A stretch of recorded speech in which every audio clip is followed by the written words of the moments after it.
భర్తను మోసం చేసి పరాయి వ్యక్తితో తిరిగితే వచ్చే పాపం. ధనము, మిత్రులు, పేరు, ప్రతిష్ట, తన కోరికలు వీటన్నిటికంటే ఎక్కువగా భద్రతగా, ప్రేమగా తన భార్యని ఆస్తిగా భావిస్తాడు పురుషుడు. అట్టి భర్తకు ద్రోహం చేయడం అంటే ఎవరిదో కష్టార్జితమైన ధనాన్ని దొంగిలించిన పాపమే అవుతుంది. అలాగే మిత్ర ద్రోహము, సేవా దోషము, చెయ్యని తప్పులకు శిక్షించిన పాపము, మనిషిని హింసించిన పాపము ఆ స్త్రీకి సంక్రమిస్తాయి.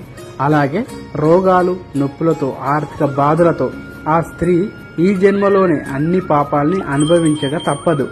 అలాగే ఆ పాపానికి ఆ స్త్రీ మరో జన్మలో ఎద్దుగా జన్మిస్తుంది.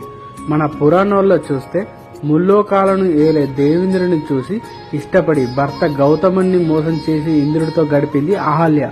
పైగా తనని జాగ్రత్తగా చూసుకోమని కూడా చెప్పింది. ఆ పాపానికి శిక్షగా అహల్య ఎన్నో సంవత్సరాలు దుమ్ములో దుమ్ముగా, ధూళిలో ధూళిగా దుర్భర జీవితాన్ని గడిపింది. ఓం శ్రీ మాత్రే నమః. ఈ వీడియో కనుక నచ్చినట్లయితే లైక్ చేయండి, షేర్ చేయండి, ఫాలో చేయండి.